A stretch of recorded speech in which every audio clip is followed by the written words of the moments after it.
여러분 안녕하세요. 저 이로운 강사입니다.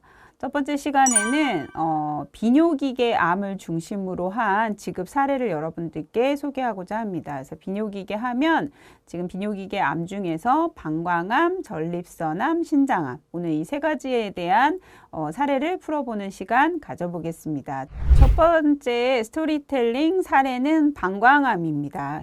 자, 이 사례는요, 65세 남자, 이름을 김꼴초 씨라고 제가 이름을 붙였어요. 왜냐하면 이 방광암 자체가 하루에 한 갑 이상의 담배를 30년 이상 피운 이런 아주 흡연자들한테 많이 발생을 하기 때문에 이름을 김꼴초 씨라고 지어봤고요.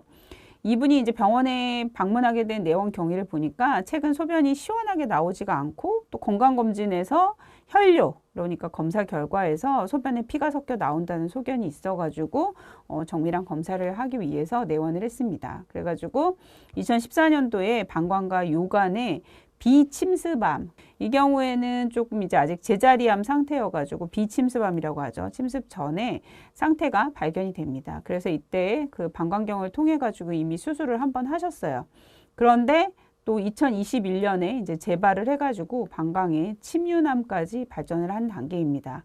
그래서 수술을 여기서 이제 수술 과정을 한번 지켜보면요, 2014년부터 이 방광경을 통해 가지고 종양을 절제하게 되는데 여기 뭐라고 되어 있죠? 종양 절제술을 14회 하게 됩니다. 그래서 반복적으로 1년에 지금 2014년부터 21년까지니까 거의 1년에 2회 이상 이 암 수술을 받게 된 케이스라고 할 수가 있어요. 결국에는 2021년에 다빈치 로봇 방광 절제술을 방광 전체를 이제 방광을 잘라버리는 수술을 할 수밖에 없죠. 침윤이 됐으니까. 근데 이제 보험금은 제자리암 소액보험금밖에 못 받게 돼요. 그래서 소액보험금만 1회 받을 수 있고 이 재발을 14회 했는데도 불구하고 침윤이 돼야만 암진단금을 받을 수 있습니다. 그래서 침윤이 된 경우에 지금 암진단금을 받으셨고요. 이 재발을 해가지고 내시경 수술을 14번 했다는 게 굉장히 중요하죠. 그래서 흡연을 하게 되면 폐암도 많이 걸린다고 알고 있지만 소변으로 막 배출이 되기 때문에 소변에 다 이제 모아져가지고 방광암도 많이 일으키게 된다는 거, 여러분들이 폐암만 기억하지 마시고 흡연하고 방광암이 굉장히 연관성이 있다는 것도 기억해 주시면 되겠습니다. 그리고 이분은 직업이 장거리 운전기사였어요. 여기 나와 있지만 병력이 보면 당뇨도 있고 방광 결석도 있어요. 그러니까 장거리 운전기사들은 이렇게 중간중간에 빨리 쉬면서 화장실도 자주 못 가고 이런 것 때문에 비뇨기계 질환을 많이 앓고 있다고 하는데 이도 방광 결석과 또 당뇨와 관련이 있다고 되어 있습니다. 그래서 이런 케이스를 보시면서 어떤 분들한테 이런 방광암에 대한 니즈 환기를 해야 되겠구나, 이런 것들도 여러분들이 고민해 보시고, 또 이제 고객 입장에서 본다면 나는 이런 직업을 갖고 있기 때문에 또는 이제 내가 흡연이나 당뇨, 결석 이런 과거력이 있기 때문에 더 이 방광암에 대해서 조심을 해야 되겠다, 이런 생각을 가지실 수 있는 사례라고 볼 수 있겠습니다. 자, 마지막으로 이제 업셀링, 그러면 우리가 그 고객님들한테 제안할 때 어떻게 스토리텔링을 하면 좋을지 키워드 정리하고 그다음에 화법 정리해 보겠습니다. 그래서 첫 번째, 제가 이 케이스에서 본 것처럼 흡연이 주범이다. 그래서 신장 필터에서 노폐물이 방광에 침착이 되기 때문에 발생을 한다. 그리고 이제 이 고객님의 직업을 이야기했는데요.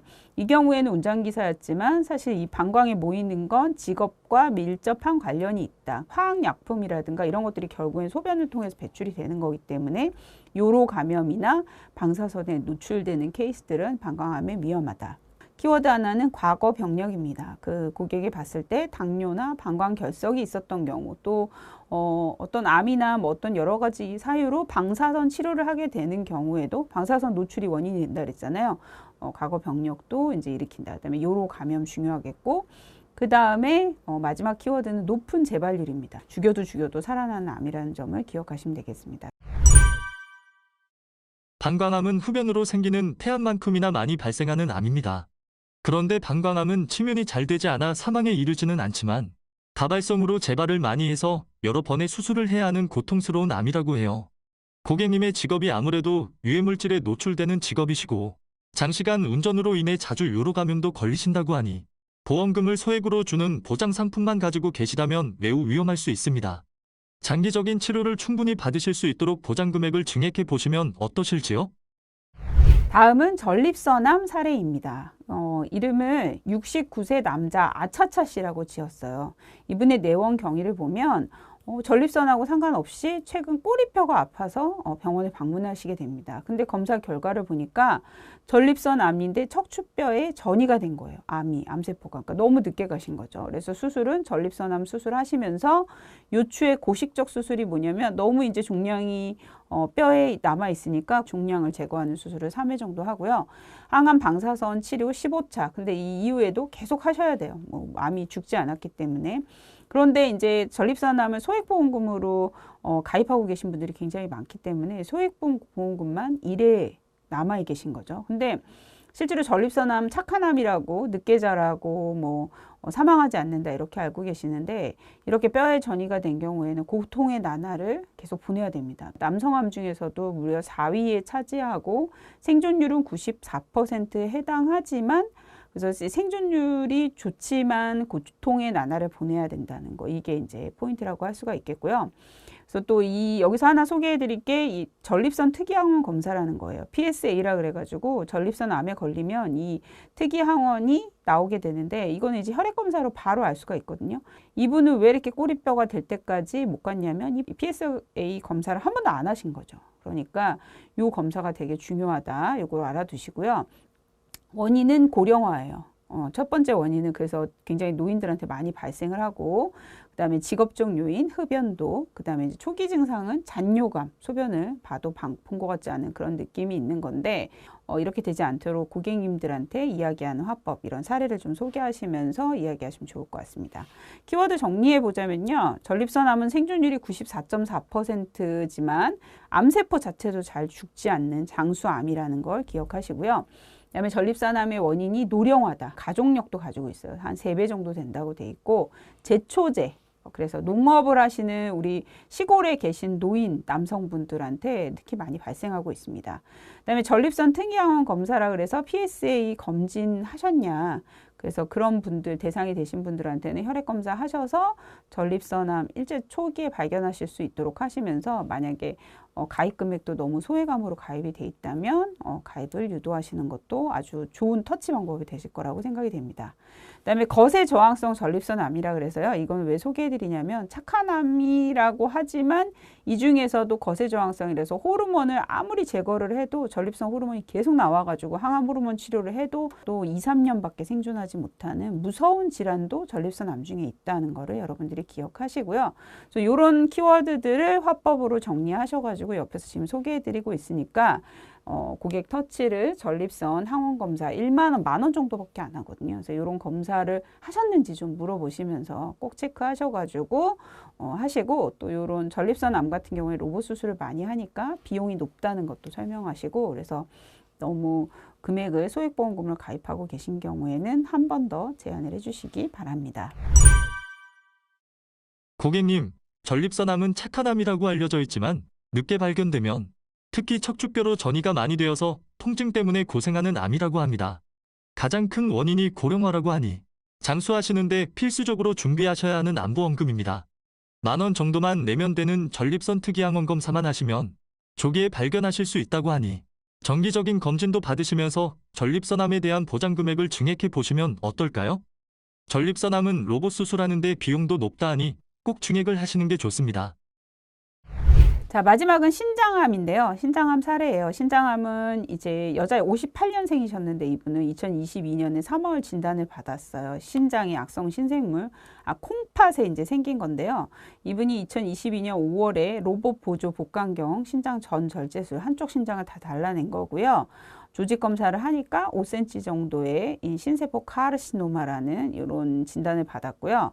치료비는 로봇 수술이니까 한 950만 원 정도, 뭐 병원마다 조금 다르겠지만 산정특례 자기부담 총액이 그 로봇 수술 비용 비급여만 950만 원이고 전체에서 한 1,300만 원 정도 나왔어요. 입원 기간은 한 5박 6일 정도 되고요. 그런데 이 신장 하나를 잃고 나니까 결국에 우리 보험약관상 질병 후유장애를 얻게 되는 건데 장애율이 35%에 해당한다는 거죠.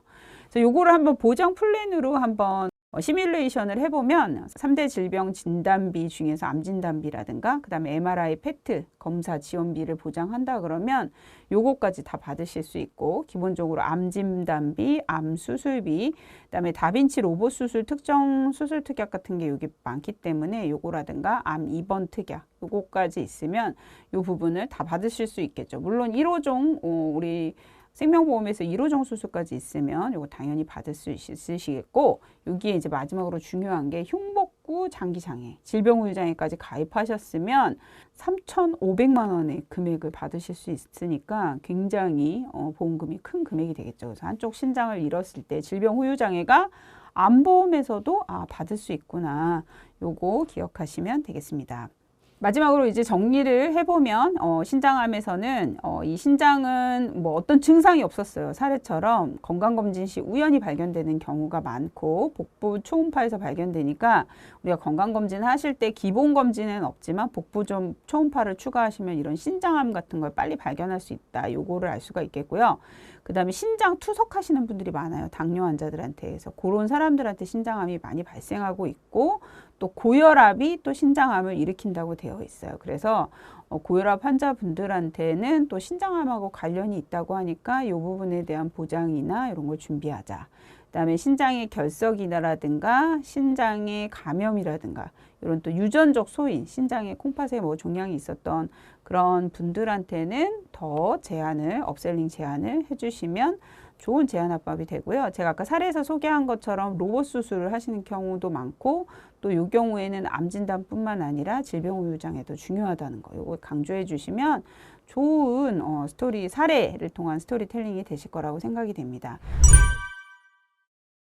고객님, 최근 남성들에게 건강검진하다가 신장암이 발견되는 경우가 많다고 해요. 이번 건강검진 결과 복부 초음파에서 이상 소견은 없으셨지요? 종합검진 시에 복부 초음파를 꼭 추가해 보시는 게 좋겠습니다. 신장암 원인으로 비만, 고혈압, 유전적 소인이 매우 중요하다고 하네요. 신장은 복부 안쪽에 있어서 조직 검사도 어렵고 수술 접근도 어려워. 로봇 수술을 하면 훨씬 회복이 빠르다고 하는데 고비용 로봇 수술을 위해 해당 상품을 추가 가입하시는 게 어떨까요? 오늘 준비한 내용은 여기까지고요. 들어주셔서 감사합니다.